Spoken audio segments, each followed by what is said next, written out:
दोस्तों, तनुप्रिया की शादी को महज 3 महीने ही हुए थे। 3 महीने के बाद तनुप्रिया के पति राहुल मंडल को तनुप्रिया के पापा दरभंगा के डीएमसीएच मेडिकल कॉलेज के मेन गेट के पास 5 अगस्त 2025 को दिन दहाड़े गोली मारकर मौत के घाट उतार देते हैं। आखिर तनुप्रिया राहुल मंडल से कहां और कैसे मिली थी, आइए जानते हैं इसकी पूरी कहानी इस वीडियो में। पर वीडियो में आगे बढ़ने से पहले आप सभी से एक ही रिक्वेस्ट है कि वीडियो को लाइक कर दीजिए और चैनल को भी सब्सक्राइब कर दीजिए ताकि मेरा हौसला बढ़ता रहे। दोस्तों, मेरा नाम है तबस्सुम खातून और आप सभी का मेरे चैनल पर स्वागत है। दोस्तों, दरअसल जो तनुप्रिया झा होती है वो बिहार के सहरसा जिले की रहने वाली होती है। तनुप्रिया झा दरभंगा के डीएमसीएच मेडिकल कॉलेज में बीएससी नर्सिंग की फर्स्ट ईयर में एडमिशन लेती है और वहीं पर वो हॉस्टल में रहकर पढ़ाई करने लगती है। तनुप्रिया झा पढ़ाई में बहुत अच्छी होती है। अब हॉस्टल में रहने के दौरान ही तनु की मुलाकात राहुल मंडल नाम के लड़के से होती है। दरअसल जो राहुल मंडल होता है बिहार के सुपौल जिले का रहने वाला होता है। वह अक्सर अपने बुलेट बाइक से कॉलेज आया करता था और क्लास अटेंड करके घर जाया करता था। अब उस दौरान तनु की उस लड़के से मुलाकात होती है। दोनों बातचीत करते हैं और दोनों अच्छे दोस्त बन जाते हैं। अब एक दिन की बात है कि तनु राहुल मंडल से लिफ्ट लेती है। तनु राहुल मंडल से लिफ्ट लेती है और उसके बाइक में बैठकर वो कहीं जाती है। लेकिन यह नज़ारा कॉलेज का कोई देख लेता है और यह खबर उसके परिवार तक पहुंच जाती है। जब तनु के पापा को पता चलता है कि उनकी बेटी किसी लड़के के साथ बाइक पर बैठी हुई थी, वो लोग आग बबूला हो जाते हैं। वो लोग तनु को फ़ोन करके घर बुलाते हैं। घर बुलाने के बाद अब तनु से पूछा जाता है कि तुम जिस लड़के के साथ बाइक में बैठी थी वो लड़का कौन है। अब तनुप्रिया अपने पापा से कहती है कि पापा आपको हो क्या गया है, वो लड़का कॉलेज का है, 2nd ईयर का स्टूडेंट है, मुझे थोड़ी ज़रूरत थी इस वजह से मैंने लिफ्ट लिया था उनके साथ और हम दोनों के बीच में ऐसा कुछ नहीं है। लेकिन जो तनुप्रिया के पापा होते हैं वो आग बबूला हो जाते हैं। उनका शक चला जाता है कि कहीं उनकी बेटी का उस लड़के के साथ अफेयर तो नहीं है। अब वो लोग तनु को बहुत धमकाते हैं और कहते हैं कि चलो थाने में उस लड़के के खिलाफ FIR दर्ज करवाओ। लेकिन जो तनु होती है वो अपने पापा से कहती है कि उस लड़के की गलती क्या है, सिर्फ इतनी गलती है कि उसने मुझे लिफ्ट दिया था, बस मैं इसकी वजह से उसे मैं जेल के सलाखों के पीछे भिजवा दूं। जब तनुप्रिया मना कर देती है केस दर्ज करवाने से, तब उसके माता पिता उसकी पिटाई करते हैं। तनुप्रिया को बहुत खड़ी खोटी सुनाते हैं पूरे घर के लोग, यहाँ तक कि जो तनु के भैया होते हैं वो लोग भी बहुत सुनाते हैं।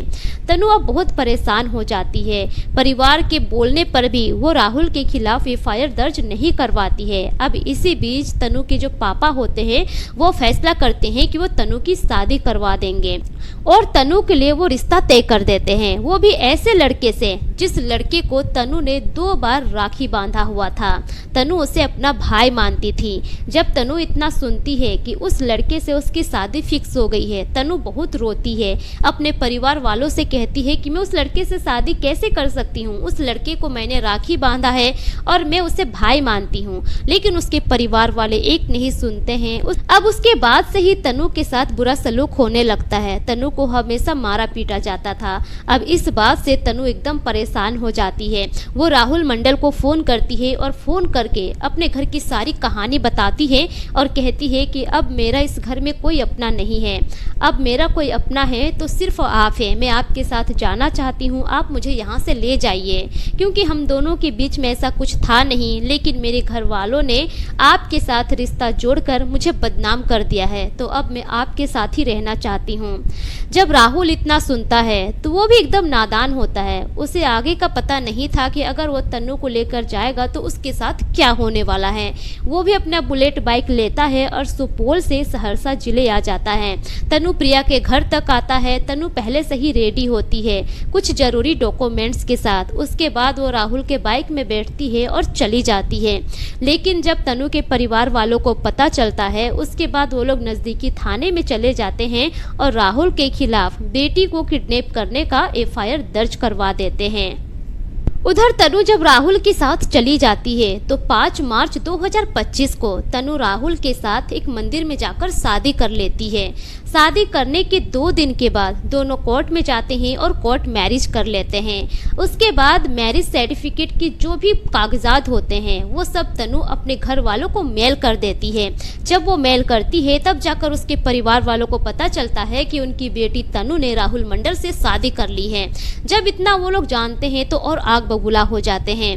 वही जो तनु की माँ होती है और पिता होते हैं वो दोनों तनु को फोन करके अब धमकी देने लगते हैं कि तुमने तो अपनी मर्जी से शादी कर ली है, लेकिन अब कुछ भी हो सकता है तुम्हारे साथ या तुम्हारे पति के साथ या फिर उसके घर वालों के साथ, हम कुछ भी कर सकते हैं। इस बात की धमकी वो लोग देने लगते हैं। लेकिन इसी बीच अब जो तनुप्रिया होती है उसको अपने ही गांव वापस आना पड़ता है, क्योंकि उसके परिवार वालों ने उसके पति के खिलाफ जो FIR दर्ज करवाया था किडनैपिंग का, अब उसके चलते तनुप्रिया अपने पति राहुल मंडल के साथ अपने गांव वापस आती है। 161 का बयान देने के लिए तनुप्रिया सहरसा जिले के वनगांव थाने आती है। उस थाने में उसके माता पिता भी होते हैं। जब तनु के माता पिता तनु को देखते हैं शादीशुदा जोड़े में मांग में सिंदूर लगाए हुए, गले में मंगलसूत्र पहने हुए, तो वो लोग आग बबूला हो जाते हैं। उस वक्त भी तनु के माता पिता तनु को बहुत खड़ी खोटी सुनाते हैं और कहते हैं कि तुमने जो कुछ भी किया बहुत गलत हुआ। लेकिन उस दौरान तनु अपने माता पिता को ज़्यादा जवाब नहीं देती है। उसको जो वहाँ पर बयान देना था 161 का वो बयान देती है, उसके बाद वो चली जाती है। लेकिन उसके बाद फिर से तनुप्रिया सहरसा के कोर्ट में आती है। कोर्ट में आने के बाद वहाँ पर फिर से वो 164 का बयान देती है। उस दौरान भी उसके माता पिता वहाँ पर होते हैं। उस दौरान भी तनु को धमकी दिया जाता है। अब जो तनु होती है कोर्ट में बयान देने के बाद अपने पति के साथ फिर से चली जाती है। अब सहरसा कोर्ट से जाने के बाद तनुप्रिया एकदम से घबरा जाती है कि कहीं उसके पति और उसके ससुराल वालों के साथ कुछ गलत ना हो जाए। इसी वजह से तनुप्रिया थाने जाती है और एक सनहा लिखवाती है कि उसके मायके वाले धमकी दे रहे हैं मारने की। अब इसी तरह से धीरे धीरे समय गुजरने लगता है। वक्त के साथ अब जो तनुप्रिया के मायके वाले होते हैं वो फोन करना भी बंद कर देते हैं। तनुप्रिया को भी अब ऐसा लगने लगता है कि धीरे धीरे मामला शांत हो गया है। उसके बाद जो तनुप्रिया के ससुराल वाले होते हैं यानी कि राहुल मंडल के माता पिता, अब वो लोग चाहते थे कि बच्चे जिस तरह से पहले पढ़ाई कर रहे थे उस तरह से पढ़ाई जारी रखें। राहुल मंडल, तनुप्रिया और उसके परिवार वाले, जितने भी राहुल के परिवार वाले होते हैं, सब एक साथ जाते हैं दरभंगा के DMCH मेडिकल कॉलेज। वहाँ जाने के बाद जो प्रिंसिपल मैडम होती है, प्रिंसिपल मैडम के कैबिन में जाते हैं और मैडम से बातचीत करते हैं राहुल मंडल के माता पिता और कहते हैं कि मैडम दोनों बच्चों को हॉस्टल दे दीजिए, दोनों बच्चे पढ़ना चाहते हैं, आगे कुछ करना चाहते हैं। अब उस दौरान जो प्रिंसिपल मैडम होती है वो कहती है कि आप तो बहुत खुश होंगे क्योंकि आपके बेटे ने एक बड़े कास्ट की लड़की से शादी कर लिया है, आपको एक अच्छी बहू मिल गई है। दोस्तों, जब इतना तनु सुनती है तो वहाँ पर आग बबूला हो जाती है, लेकिन उसकी सास उसे चुप करा देती है और प्रिंसिपल मैडम इतना भी कहती है कि अगर तनु के जगह मेरी बेटी होती तो मैं इसे जिंदा नहीं छोड़ती। यह सारी बातें तनु ने इंटरव्यू में कहा था और जब उसका इंटरव्यू सोशल मीडिया पर पोस्ट हुआ तो यह इंटरव्यू धीरे धीरे करके वायरल हो गया। लेकिन उसके बाद भी तनु वहाँ पर चुप रहती है। दोनों को फिर से मिल जाता है वहीं पर हॉस्टल। दोनों वहीं पर हॉस्टल में रहकर पढ़ाई करने लगते हैं, लेकिन पढ़ाई के दौरान तनु के पास कुछ नहीं था। अब आगे का जो भी खर्चा होता वो उसके ससुराल वाले ही उठाते। तनु के पास पढ़ाई करने के लिए एक मोबाइल फ़ोन तक नहीं था। लेकिन जो तनु के ससुर थे तनु को एक टैब दिलवाते हैं ताकि तनु उससे पढ़ाई लिखाई कर सके। दोनों पति पत्नी इत्मीनान से वहीं पर रहकर पढ़ाई लिखाई करने लगते हैं। धीरे धीरे ऐसा ही समय गुजरता है। रोजाना तनु के ससुर दोनों के लिए पैसे भिजवा देते। शाम के वक्त दोनों चाय नाश्ता किया करते थे। दोनों को अंदाजा भी नहीं था कि आगे क्या होने वाला है। इसी तरह से धीरे धीरे अगस्त का महीना आ जाता है। 5 अगस्त के दिन तनु और राहुल जाते हैं कॉलेज में। क्लासरूम में दोनों अटेंडेंस देते हैं, उसके बाद बाहर निकलते हैं। तनु चली जाती है पानी भरने के लिए। इधर जो राहुल होता है अपने दोस्तों के साथ मेन गेट के पास आकर खड़ा हो जाता है और दोस्तों के साथ बातचीत करने लगता है। उसी दौरान राहुल का दोस्त उससे बाइक की चाबी मांगता है। वो बाइक की चाबी देता है। जैसे ही उसका दोस्त जाता है बाइक स्टार्ट करने, वहाँ पर एक नकाबपोश व्यक्ति आकर खड़ा हो जाता है और पूछता है कि ये बाइक किसकी है। तब राहुल वहाँ पर जाता है और कहता है कि ये बाइक मेरी है, क्यों, क्या हुआ बताइए। जैसे ही राहुल ये कहता है, नकाबपोश व्यक्ति उसके सीने में गोली चला देता है और वहां से भागने की कोशिश करता है। लेकिन जो राहुल होता है उसी हालत में तनुप्रिया के पास जाता है भागते हुए और उसकी गोद में जाकर गिर जाता है। लेकिन उसकी गोद में गिरते ही वहीं पर वो दम तोड़ देता है। उधर जो नकाबपोश व्यक्ति होता है, कॉलेज के जितने भी स्टूडेंट होते हैं सब पकड़ लेते हैं और जमकर धुलाई करते हैं। उसके बाद तनुप्रिया को ले जाया जाता है वहां पर पहचान कराने के लिए। सभी पूछते हैं कि तनुप्रिया, इस व्यक्ति को देखो, क्या तुम इसे जानती हो? जब उसका नकाब हटाया जाता है तो तनुप्रिया देखकर हैरान रह जाती है, क्योंकि वो उसके पापा होते हैं। धीरे धीरे माहौल बहुत गर्म हो जाता है, लेकिन कुछ देर के बाद पुलिस की टीम वहां पर आती है, मामला शांत करती है।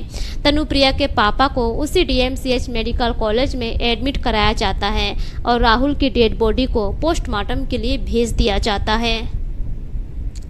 तो दोस्तों, ये रही तनु की पूरी कहानी। इस कहानी पर आपकी क्या राय है? अपनी राय कमेंट सेक्शन में जरूर दीजिए। दोस्तों, इस घटना को सुनाने का मकसद किसी के भी भावनाओं को ठेस पहुंचाना नहीं है, बल्कि मेरा मकसद आप सभी को सतर्क करना है, जागरूक करना है, ताकि आप अपना और अपने परिवार का ख्याल रख सकें। दोस्तों, मिलेंगे फिर एक नई वीडियो के साथ। तब तक के लिए शुक्रिया। जय हिंद।